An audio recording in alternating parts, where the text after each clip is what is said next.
What the hell's going on? All right, just set your clocks. This will take an hour. Look, Jer. First of all, the reason I come on your show is I like your point of view. I listen you hear amongst the Spain media during the shock waves after yesterday's announcement. People aren't talking like you've just been talking, and it is a point of view of mine as well. Like, for example, in my current position, it's not something I can make a big fuss about when this press conference starts. And by the way, it's been delayed by an hour. When Euro 2008 was on, Luis Aragonés was not particularly supported by the Spanish FA. He knew or intuited that they weren't even going to renew his contract, began negotiating with Fenerbahce, and at the end of the tournament, when they won their first trophy since 1964, out the door he went. And that didn't particularly badly affect them. I think that the shock impact, although you correctly pinpointed that there are two clubs that if Lopetegui was leaving Spain to join was going to have a bigger impact. One is Real Madrid, the other is Barcelona. Had it been that he was leaving to join Valencia, you'd have seen a different attitude to this. I'm quite clear about that. But it's the out of the blue, it's the shock factor, it's the players not having been prepared for this. It's the idea that each of them is coming here ultra prepared, ultra intense, focused, and then suddenly out of the blue, the thing that dislodges that intensity, dislodges that focus, is the coach's own decision to accept the Real Madrid offer. So this spirals back into not some sort of what we call in criminal law mens rea. This comes from Zidane saying, well, I can't top what I've done next year. It's important for a freshness, a change. And off he goes. Real Madrid need a coach. They cannot, once they decide that they want Lopetegui, via the advice of Jose Angel Sanchez, their vice president, via the advice of Jorge Mendes, who's involved in this, via the advice, I'm willing to bet strongly, of Sergio Ramos, who likes working for Lopetegui and has, I will say, will prove to have been consulted. Once Real Madrid have a coach, they can't afford the market to go by with players not knowing who's going to be in charge. They have to make an appointment. They have to make an announcement. So I think it's unfortunate, and it may ultimately prove to be a blockage for Spain. Maybe it will. And there will be people, if things go wrong against Portugal or Iran or Morocco, and as a Scot, I know what it feels like when things go wrong against Iran. There will be people in the media and in the public who say, well, this wouldn't have gone wrong if the coach hadn't been thinking about Real Madrid. And that's not really the way I like to look at it. We've had really good access here. We've been able to talk to the coach, talk to De Gea one-on-one. Players come to the press conference every day. And the atmosphere has been good. The preparation has been good. They're in shape to make a fist of this group qualification. And now what we need to discern, and I want to speak very carefully here, is why exactly. Rubiales, the new president of the federation, said last night when asked what they were going to do about this, said, well, we'll do the best for the team.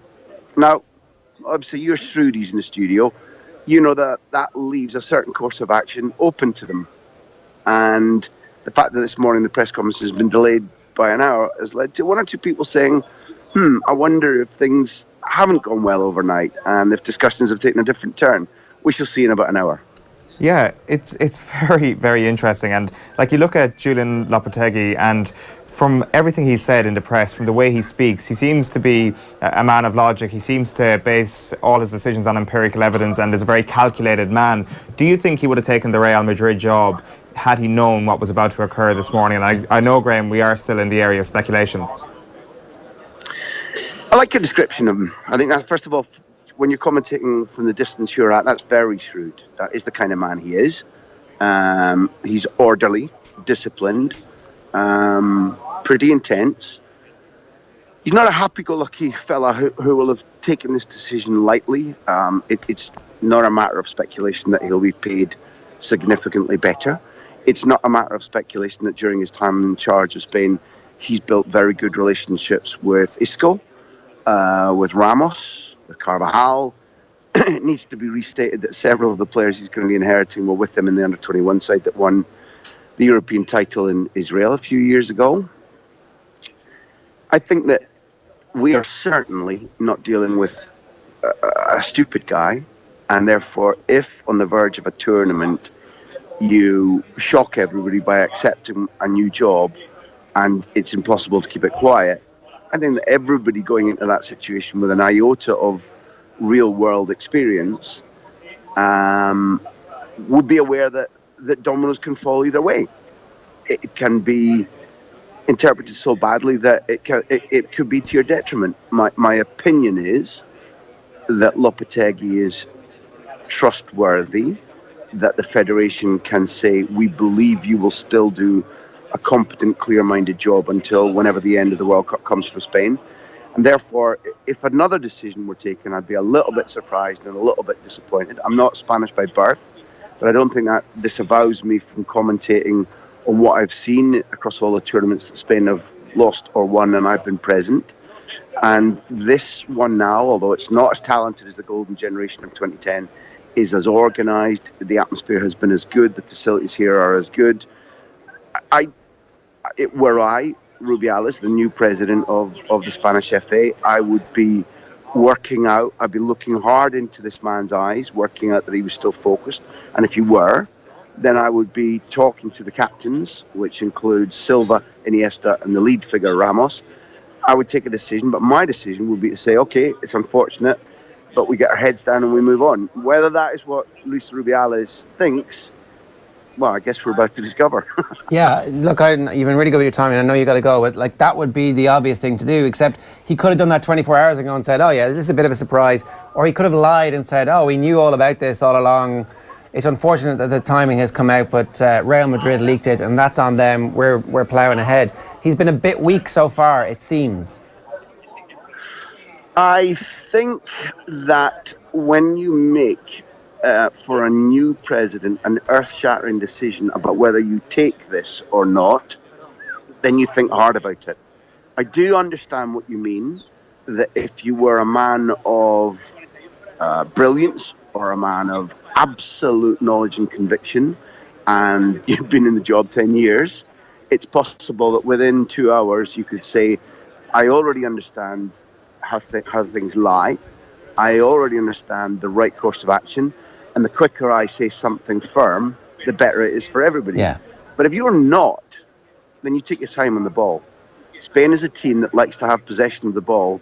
And metaphorically, I view that as what Rubiales is doing. He's not going to kick the ball long, quickly. He's not going to try and take a quick free kick when everybody's in position. I actually respect him for taking time to negotiate, time to understand, time to speak to all the right people, and hopefully make the right decision. And if he comes out and is firm and is clear and is a unified front this morning, then that's the first building block of the new era, when Lopetegui's reign is only as long as they keep on winning and drawing. If he comes out with a different decision, then at least, well, certainly what I'll be coming onto your show and arguing is that Rubiales is taking a gigantic, clearly the biggest professional decision of his entire life, with the facts at his disposal. And I don't, a priori, I don't think that's a bad idea. Yeah. All right. One last question. If he does make that massive bombshell decision, is Hierro literally the only available and right candidate, or is there somebody else that could parachute in at the 25th hour that we're talking about here? There are a couple of... I don't think that anybody in Lopetegui's team would be justified in staying on and taking over. But Albert Celades, born in Andorra, player like Lopetegui, a player for both Real Madrid and Barcelona, under 21 coach, is a guy who might present more of a candidacy than Hierro does, and that they could team up as director of football and new coach. That is at least a feasibility. I strongly think that the right option is that unless there's some sort of voice from the player to say, no, we're not up for this, I strongly think the right decision is to carry on. But to answer your question specifically, Hierro is an option. Clearly, Celades is an option. And it's not as if within the Spain system, back at Las Rosas, there are not people of ability who know the setup and know the players. But I still feel that albeit that he has surprised us, Lopetegui has not done enough either to lose the faith of his players, the Spanish public, or the federation his employers. That's as we sit and speak right now. That's my view. Graham, great stuff. Thanks so much for making the time for us, and enjoy that next hour of mayhem. Cheers, lads. This is what we do the job for. Yeah, keep calm and carry on. That's the message coming from Graham to the Spanish FA.